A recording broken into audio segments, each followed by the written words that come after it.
श्री गणेशाय नमः. श्री स्वामी समर्थ. ब्रह्मध्वज नमस्तेस्तु सर्वाभीष्ट फलप्रद.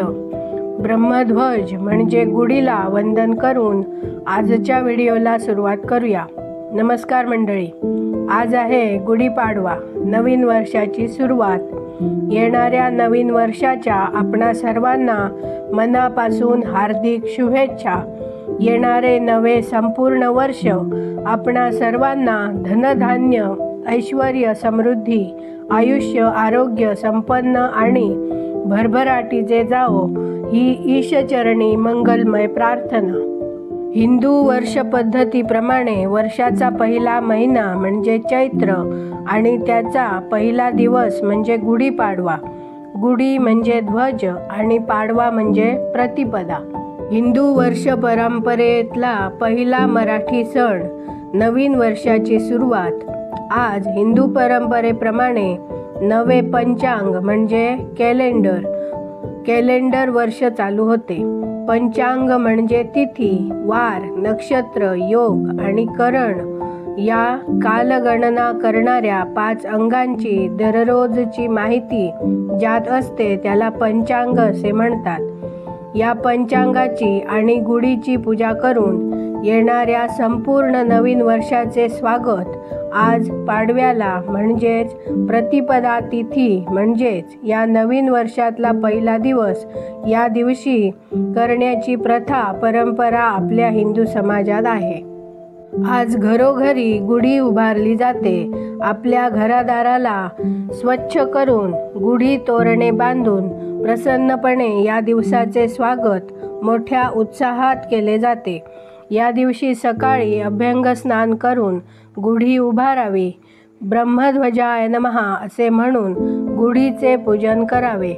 नवीन पंचांगावरील गणपतीचे पूजन करून पंचांगातील संवत्सर फल वाचावे आणि ते घरातील सर्वांनी ऐकावे अशी रीत आहे.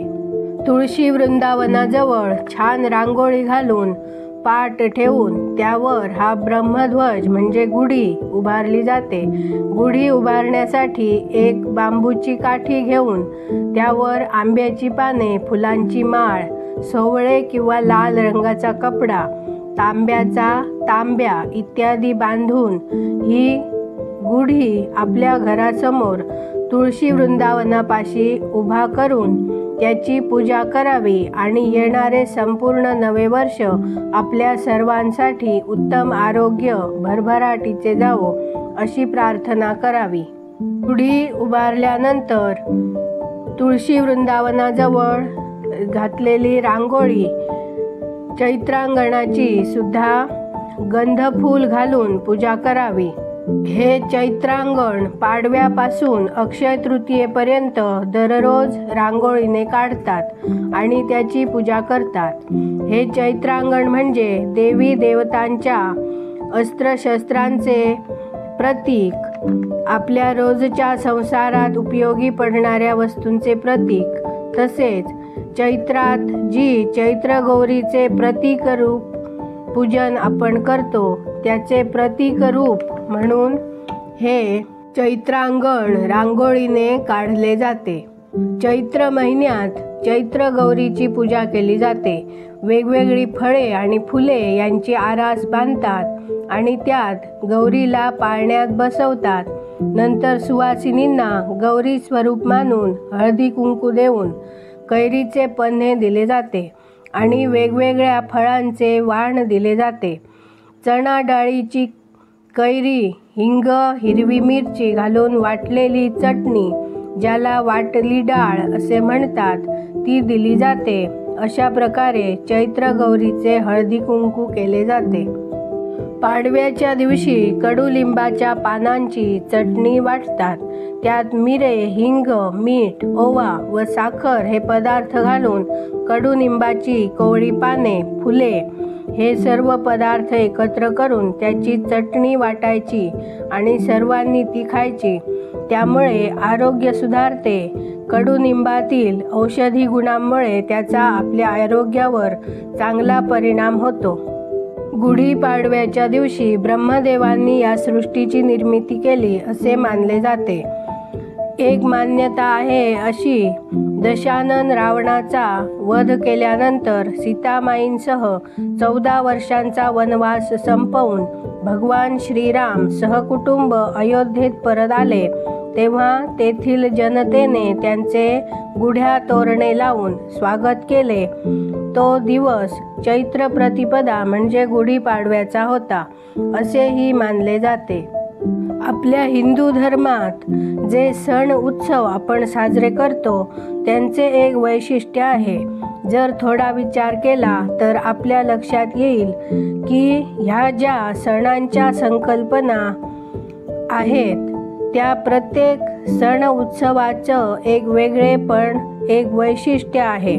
आपला भारत देश हा वेगवेगळ्या भौगोलिक परिस्थिती, वेगवेगळ्या सामाजिक परिस्थिती, वेगवेगळे ऋतू, हवामान असलेला असा आहे. एका बाजूला समुद्र तर दुसऱ्या टोकाला हिमालय, एका भागात वाळवंट तर दुसरे टोक भरपूर पावसाने हिरवेगार झालेले.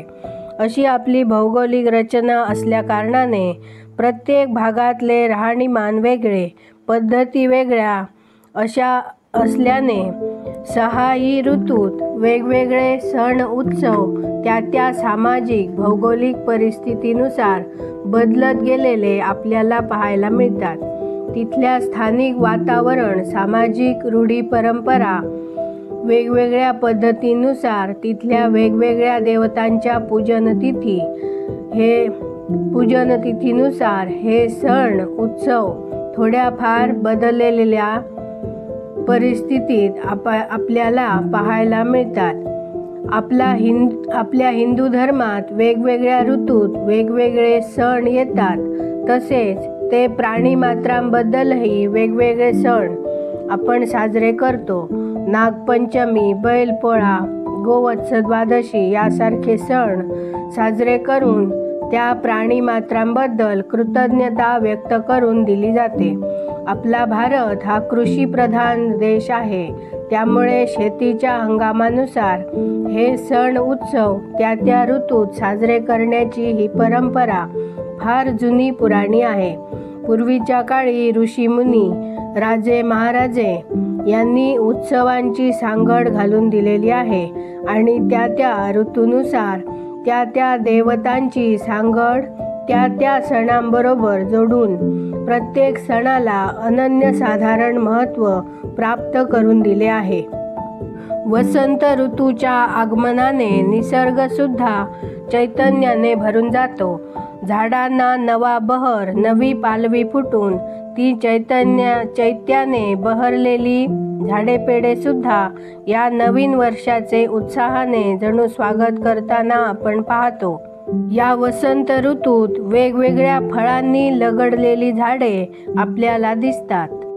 फणस, पेरू, चिकू, काजू, करवंद, जांभळं, चिंच, करमल, बिमल, कैरी, पपई, अननस, रामफळ, सीताफळ, द्राक्ष, कणेर, चाफरं, चारोळ्या, कलिंगड अशी एक ना अनेक फळं आणि फळांचा राजा आंबा तर यात पहिल्या क्रमांकात येतो.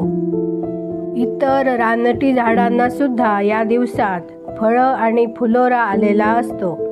सगळीकडे धनधान्य समृद्धी या वसंत ऋतूच्या आगमनाने आलेली असते. नवे चैतन्य साऱ्या निसर्गात निर्माण झालेले असते. भुईचाफा, नागचाफा, बकुळीची फुलं, सुरंगीची फुलं, केवड्याची फुलं ह्यासारखी वर्षातून एकदाच फुलणारी ही फुलं याच वसंत ऋतूत फुलतात, बहरतात. सगळीकडे जणू नवचैतन्य निर्माण झालेलं आपण पाहतो. कदाचित म्हणूनच की काय कोण जाणे, हा आपल्या नव्या वर्षातला नवा पहिला महिना चैत्र महिना म्हणून ओळखला जातो असे वाटते. या दिवसात नवीन धनधान्यांची काढणी तोडणी होऊन घरसुद्धा धनधान्याने भरलेलं असतं. शेतात भाताचे, भाजीपाल्याचे, कणसाचे तुरे, लोंब्या लोंबत असतात. वसंत ऋतूत शेतीच्या एका हंगामाची पूर्ती होते आणि आपल्या आया बहिणी पुढे येणाऱ्या पावसाळ्याच्या आधी हे धनधान्य व्यवस्थित सुकवून त्याची साठवणी करण्याच्या तयारीत गुंतलेल्या आपल्याला पाहायला मिळतात. या वसंत ऋतूत पिकलेलं हे धान्य आपल्या संसारासाठी, आपल्या घरासाठी साठवण करून ठेवतात. कदाचित म्हणूनच या पाडव्याला संसार पाडवा असेही म्हणतात. या गुढीपाडव्याच्या दिवशी श्रीखंडपुरी, पुरणपोळी, साखर भात असे पदार्थ खास करून बनवले जातात आणि सहकुटुंब मित्रमंडळींसह आपापल्या घरात त्याचे सहभोजन केले जाते. तर असा हा पाडव्याचा सण आज आपण सर्वांनी आनंदाने साजरा केला असेल. त्याबद्दल पुन्हा एकदा सर्वांना हार्दिक शुभेच्छा देऊन आजचा व्हिडिओ इथे थांबवते. पुन्हा भेटूया अशाच एका नवीन व्हिडिओत. आवडल्यास लाईक, शेअर, सबस्क्राईब करा. कमेंटमध्ये जय श्रीराम लिहा. धन्यवाद. जय जय श्रीराम.